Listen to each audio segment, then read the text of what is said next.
So an flow on from the remainder theorem is what we call the factor theorem. And if we have a look at this polynomial here, x cubed minus 4x squared plus x plus 6, we divide that by x minus 2. And if we look to do that, what would be the remainder? So if we put in positive 2, what we did with the remainder theorem, we substitute and do all the calculations, we should get x is equal to 0. So, sorry, polynomial is equal to, of 2 is equal to 0. So what does that mean? It means that x minus 2 is a factor because, again, you get the polynomial of x would be equal to the x minus 2 times some quotient. So it doesn't matter what it's multiplying by, but there's no remainder. So it goes in evenly, so it must be a factor there. And that's what the factor theorem comes down to. So if we have a look here at how we can start to work through with it, we get the polynomial there divided by x minus 2, and how do we actually allow ourselves to get the factorization of by using this rule? So we know one factor would be x minus 2. The other bracket then must be, well, because it's x cubed, we're going to get x cubed by multiplying x by x squared. We look at the final term, which is 6, the constant term. That's going to come from the multiplication of the two constants. So minus 2 times what would give us minus 6. We know that's going to be minus 3. So that's when we're going to get the term x squared and minus 3 in there. Now it's just a case of working out how do we get the middle term. There's a couple of ways we could do this. We could have a look at the term in x.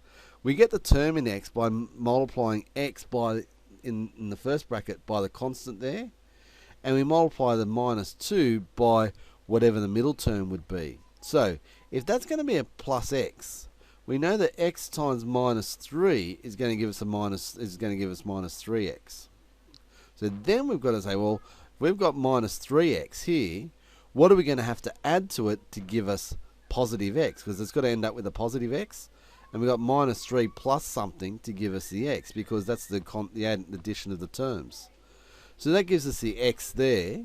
So it means we're going to have to add on 4x. So adding on 4x, how do we get that? We've got minus 2 times what is going to give us 4x, and well, that means it's going to be minus 2x, and that's where that comes in there. So that's one way to try and decompose this to get back to the factors. So it means that we get a quadratic there, and then we can find the factorization of that quadratic there to give us those two factors.